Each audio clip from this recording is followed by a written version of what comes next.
I just want to first herzlichen Dank für die Einladung, Heino. Herr Stöber.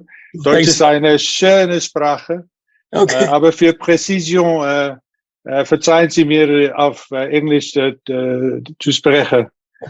It's really a great privilege to be here and to perhaps just reflect with you on where we stand in the whole battle against smoking, which we know will kill 1 billion people. And all of our talks start more or less the same. We present the problem of a total number of smokers of 1 billion or more, and 1 billion deaths expected in the 21st century. And we are not much closer to a solution, which is highly frustrating. So what I would like to just reflect on is where we stand at the moment in the bigger picture, where it seems like we have it's like a tribal warfare between tobacco control on the one side and tobacco harm reduction on the other. It seems as if the message in tobacco control is all focused on harm. There's always the focus on banning or regulating anything to do with tobacco, even non-combustibles. And you have this message being led by WHO, by most of the groups and individuals funded by Bloomberg. And the narrative is always focused on youth use, the nicotine and its danger and addiction, the fact that it's not really helping to tobacco harm reductions are not really helping for smoking cessation. And there's more of a medicalization and extreme taxation of all products that have a nicotine base. This group I'm quite familiar with is more on the side of the tobacco harm reduction, which is a complement, as we all see it, to tobacco control, where we look at the benefits of non-combustible nicotine alternatives. We want to make sure that policy is evidence-based and that you don't have biased evidence seeking to scare consumers about the role of non-combustibles. And we have several advocates, scientists, or associations that are working in this field, pressing the narrative of we want to save lives, we want to prevent tobacco-related disease, we want to make sure that adult smokers have a chance to stop smoking. So the issue, if you look at the two tribes, is really about combustion and the failure to differentiate between combustible products and non-combustible products. And this is where harm reduction comes in, which I know most of us are familiar with and most of us support. And why is it important? Because it can help to overturn the quit or die strategy, where if you expect an adult smoker just to quit because you advise them to do so, for me as a physician, we know that 8 of 10 of those adult smokers will not be able to quit. And if they were able to switch and have some sort of halfway house, they can reduce harm and escape smoking at the same time. And it's not as if we don't have many examples of harm reduction. We know about seat belts, we know about helmets, condoms, so it's an embedded practice in public health. But when it comes to tobacco control and tobacco harm reduction and the interface between policy, science, the products, and the consumers, it seems that we fall in a ditch. We cannot come forward with risk proportionate, sensible regulation. And that's really what I would like to just, in the next 15 minutes, talk to you about the reset. Now, I'm a veteran in tobacco control, and we were frustrated some 20 years ago when tobacco control wasn't moving fast enough. And then at the time, Empower was created, which was a tool to accelerate tobacco control. And in a sense, this is exactly what we would like to do with Reset. And we applaud the work that you are doing at your university. And we hope that this drive can be replicated and advocated all over the world. In short, Reset would be to advise, advocate, encourage regulators to firstly look at risk-based regulation and make the big distinction between combustibles and non-combustibles. The E stands for ensuring intended use, which is essentially to make sure that youth is prevented to initiate or start smoking or vaping or using tobacco harm reduction products for that matter. The S is for safety, because if consumer safety is not ensured for the non-combustible products, then it's no better than combustible. So that differentiation needs to be assured by safety and quality testing. We live in a world where environmental considerations are extremely important. So that's the E of ESET. And then the T is for tax and traceability. You want to make sure that the manufacturers of these products, and just to be quite clear, don't have shares and don't sell any of these products. I'm a scientist and a physician. You would like all of these products to be traceable so that if there's an issue, it can be followed up. I'll return to the reset slide, but just to give some more background, we all know that risk differentiation in developing this kind of sound regulation is key. And David Nutt and the scientists that presented this risk differentiation between cigarettes on the left-hand side with let's say, a harm factor of 100%. We know that 1 out of 2 adult smokers will die or have preventable disease from tobacco-related disease. So we know that's the most harm. And then the least harm is on the end of electronic nicotine delivery systems, nasal sprays, oral nicotine pouches. And somehow we've not, if you look at countries' regulatory structures and frameworks, very few countries have this differentiation embedded. So moving on to the type of products, we know that you can basically divide it into nicotine-based or tobacco-based and combustible and non-combustible. And again, in most countries, these categories are not well defined. And that's really what Reset is calling for, is to have categories that are clearly characterized products and where the consumer and the regulator both have the chance to evaluate these products in terms of its harmful nature or not. Just moving on to the principles behind regulation is we know vaping is less harmful. We don't have to go into detail about that. We already have vaping around for 10 to 12 years. In Germany, in the UK, in France, in New Zealand, in Canada, quite clear that there's much less harm, and this is almost becoming a consensus point. We know that where we started, that there's at least a 5% that the damage or harm associated with tobacco harm reduction product will not exceed 5% of those with combustibles. And that really should be reflected in regulation, but the question is it reflected? The answer at this stage is still no. Another key point in developing regulation, especially for myself as a physician, is you want regulation to support the adult smoker's quest to quit smoking. And at the beginning of e-cigarettes especially, it was always the counter argument that there's no evidence that e-cigarettes can help adult smokers quit. And the randomized controlled trials by Hayek et al. And Jackson have shown that this is indeed so. So we also know that in the UK that e-cigarette use is the most used product in the UK for quitting. So these are all facts that we all know. What is more worrying is that in terms of misinformation, misinformation is like a cancer to any good regulation. And if you get the situation where the knowledge and perception of nicotine amongst physicians is that it's linked to cancer, which is completely false and not fact-based, this is a serious situation.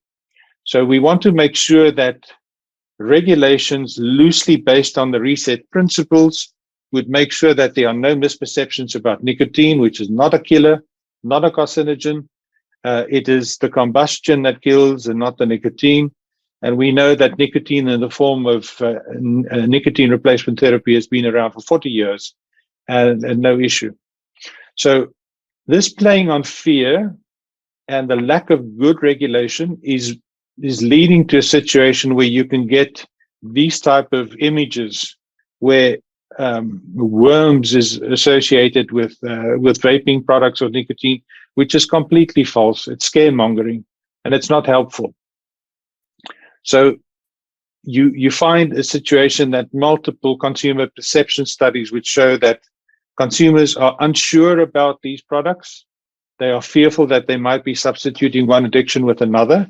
And the only way to fix that is for regulation to be aligned with good evidence and good practice. So we know that regulators are basically very simplistic in how they view regulatory frameworks. They want to assure safety, efficacy, the performance, understand the performance of these products and its quality. And a second important point is that, in fact, under the Framework Convention on Tobacco Control, harm reduction strategies is embedded in Article 1D. So if we look at the issues that regulators have to address, we've had the so-called teen vaping crisis in the US, which has now clearly been shown has probably been overstated. EVALI was a complete misnomer. There was no e-cigarette or nicotine-based e-cigarettes involved there. We've had the issue of environmental issues, and then the track and trace, the authenticity of products. So these are key regulatory drivers that have to be addressed. Now, as I mentioned, when we were battling in tobacco control, we used M-Power to help accelerate the efficacy of tobacco control regulation. M-Power was used to, M was the monitoring of tobacco use, P was to protect people from secondary smoke, offered to help people quit tobacco use. The W was to warn about the dangers of tobacco. E was the enforcement of bans on advertising, and R was to raise taxes. So in essence, what we want to do with Reset is to accelerate tobacco harm reduction, so that under risk-based regulation, if all regulation of tobacco and nicotine products can clearly differentiate based on risk, and that can make sure that the labeling, packaging, and promotion of these categories of products are evidence-based and clear to the consumer. The E is to ensure the intended use of the product and to avoid the unintended use by youth, for instance, and to make sure that consumers can't tamper with the devices and then another EVALI could take place. The S for safety and quality is in many countries, and I myself involved in Asia and Africa with some governments, where we're trying to develop product standards that are equivalent to the EU Tobacco Product Directive standards, which are essential to give confidence to consumers when they use these products. And then to have testing and post-marketing surveillance to make sure that there aren't any problems after its life cycle in the use by consumers. The E is to make sure that the environmental considerations are well addressed, to make sure that the whole cycle, the life cycle of electronic nicotine delivery systems are well managed, and that it aligns with the so-called environmental, social, and governance standards that are fast evolving. And then lastly, as I mentioned, the T is actually quite important, because we always understood that if you wanted a consumer to move, you raise taxes, or if you want them to move away from a certain category of product, you raise taxes. So it's extremely important that taxation is risk proportionate, the same with labeling, with marketing, with communication, so that as we saw with COVID, consumers and the public want to have confidence in their public health regulatory frameworks, because that helps to save lives in simple terms. And that's really where Reset comes in. Professor Sturver and his unit at Frankfurt University is already working on parts of the Reset, which is fantastic. It's the ideal Germany, and especially Frankfurt and the University for Applied Scientists. Science is absolutely the ideal spot for an application of evidence and science to regulation. There's been some progress as well. I was fortunate to be part of a launch event with Professor Sturver and Dr. Derek Joch, who was the former director of the WHO and one of the co-authors of the FCTC. So there's already been some good movement in Reset, including the development of a manifesto. So if I'm correct, there will be a website for Reset in which the manifesto can be regarded and reviewed by those who would like to support this project. And then just lastly, if we want to get to the preferred future with good regulation, In Germany, 5% by 2040 smoking prevalence is the goal. If you look at the UN goal, they would like for non-communicable disease, which is mostly tobacco-related disease, they would like to see a 25% relative reduction in overall mortality from these NCDs. And in tobacco use, they'd like to have a 30% relative reduction in the prevalence of current tobacco use for persons aged 15 or more by 2025. Now, these are extremely aspirational and probably overstated indicators, which is no problem in public health. But just to give you an idea, a reality check of our past performance as a global public is in the 80s, globally, there was only a reduction of 0.4% in smoking prevalence. In the 90s, 1.7%. And between 2006 and 2012, just 0.8%. So it seems like if we want to have such a massive reduction to 5%, that we would need more than just classic orthodox tobacco control policies. We need more. And that's really where we see the role of reset can help accelerate tobacco harm reduction. To avoid the situation that we have, for instance, if you look at the UK and Australia, the smoking prevalence in the UK, which has a progressive regulatory framework which acknowledges tobacco harm reduction's role, you can see there's a steady decline in the smoking prevalence. Whereas in Australia, where products like e-cigarettes are effectively banned, except available on prescription, you can see that there's a flatlining of prevalence. So what we would like to see is that a reset should help governments to move towards a more risk-proportionate regulatory environment. Good practice of regulations such as stop smoking campaigns, as there is in the UK, and perhaps for the World Health Organization to rethink their focus on prohibition, where when e-cigarettes were banned in India, the Minister of Health got an award from WHO. We would like all stakeholders are needed, and multi-stakeholder engagement is needed to make sure that risk proportionate sound regulations could be put in place. This also includes some of the billionaires that fund regulatory frameworks like Bloomberg and Gates. They've done fantastic work in other areas of public health, but unfortunately in terms of tobacco harm reduction, they still have to see the light, especially Mr. Bloomberg, and hopefully he'll do that soon. If he were able to fund programs like Reset, we could have a much better chance of reaching our 5% by 2040. And my last slide is just based on the work of Professor David Levy of Georgetown, who did a study on the US to basically calculate how many deaths would be avoided and how many life years saved if all smokers in the US were to change or switch to e-cigarettes. He did the same for Germany in a preliminary study. And for that, he found that there would be 300,000 deaths avoided and 4.7 million life years saved from 2013 to 2060 if adult cigarette smokers were to change to electronic nicotine delivery systems. So these slides will be made available if you would like to look at this and make sure that the facts are correct. I'm very keen to engage with you. But perhaps just as a last summary and conclusion, Reset, as an old tobacco control veteran, I feel that the work done by Professor Sturver and others in Reset is an important new public health strategy that can be as effective as Empower was for tobacco control. This can accelerate tobacco harm reduction, and obviously Empower plus Reset is what we want. That can enable us to get to a position where 5% by 2040 isn't a fantasy statement, but can become reality.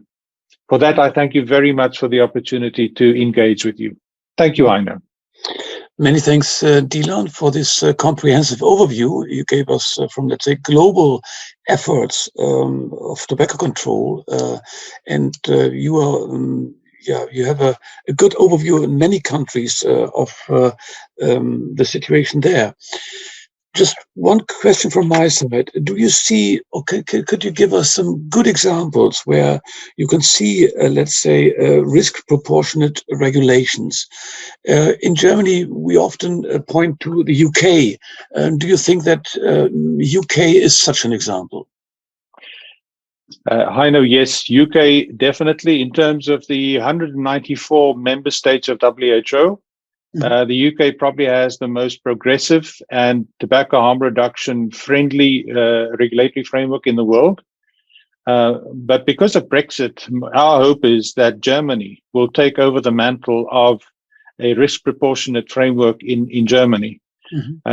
Coming from the pharma world as well, the key countries in regulation is always the US, Germany, and Japan. And I think in this case, it's also applicable. So we are hoping that Germany, France, some of the other EU nations would follow suit and just focus on building sound evidence-based regulation that especially recognizes the difference between combustibles and non-combustibles. Looking back, what would you think, who were the drivers for this, let's say, innovative tobacco control policy in the UK, acknowledging tobacco harm reduction? Who were the drivers, or what was the situation the UK started off? Health professionals play a disproportionate role. So once health professionals are convinced that this could help prevent disease and prevent premature death, it makes it much easier for politicians to follow suit. So I'd say the key stakeholders are the health professionals. But of late, I'd say that the direct engagement with politicians is extremely important. Because normally we have an indirect approach where we speak to scientists and to health professionals, and they then convince politicians this is the right way forward. But I think increasingly it's very important to engage directly with politicians, just because the political cycle has accelerated so much.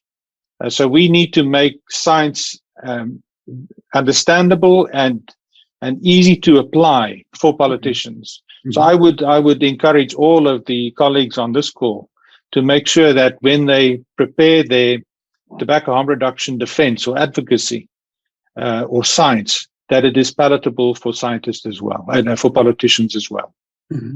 Okay.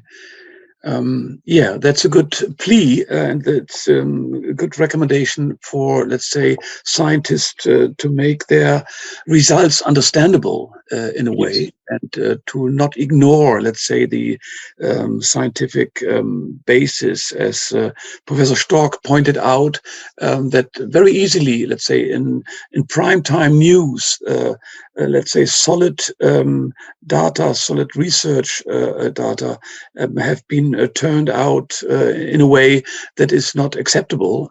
Exactly. That was very clear. Okay. Any questions to Dr. Human? We see in the chat more a comment from Norbert Zillertron-Schmidt. It's not only wrong, it also triggers the teenage rebels to defy death by experimenting with this, thus creating the US vaping epidemic. You mentioned in one of your slides, let's say, the EVALI development, and also you quoted the Sun in, let's say, the headlines. Yeah, would you like to comment on that? Yes, I think Norbert is absolutely correct. I once asked this to a Director General of the World Health Organization, the previous Director General, what in her view was the most important public health issue that they had to address in non-communicable disease. And this is now for tobacco, alcohol, food, and the rest. And for them, it's always, you start with youth prevention policies. You would want youth not to start smoking, or for that matter, to start vaping. But what you don't want, the youth is not stupid, and you don't want to give them a propaganda line or an ideological phrase instead of the facts. So EVALI was such an incident where e-cigarettes were blamed for something which had absolutely nothing to do with e-cigarettes. It was an adulterated vitamin E adulterated cannabis vaping device that caused this issue, and it was not anything to do with nicotine vaping products. So for the youth, I hope that we're entering the phase there where they would be accurate and absolute evidence-based information given to all sectors of the society, except especially the youth, so that they have proper risk communication. And I think this is the one lesson that we've all learned from COVID. Is initially there was a lot of miscommunication and misinformation. We should get beyond that. There should be accurate risk communication, especially to the youth. Okay. Looking at the example with the sun you mentioned in one of your slides, obviously still in the UK, tobacco harm reduction is still much debated. Is this the case, or is it declining? We're not all experts in the, let's say, public media in the UK. Is it still a debated topic? I would say that we're approaching the point where it's almost settled science and settled regulation. And what we can now look forward to is to see the steady public health data and understand how that's evolving over time. It's not that it is not being debated, but there are much bigger issues. The kind of hysteria that you see in other countries about vaping, for instance, is not present in the UK anymore. And it's because it's 10 years later. There are sound regulatory structures in place. There's good post-marketing surveillance, not perfect, but in a way in which the society is comfortable with how this has now become a fire escape to adult smokers. That's what you want. You don't want regulators to block the fire escape for adult smokers. And in many countries, especially where non-combustible nicotine alternatives are banned, it's equivalent to blocking the fire escape in a burning room. It makes no sense. Okay. So many thanks, Delon. Thank you, Hein.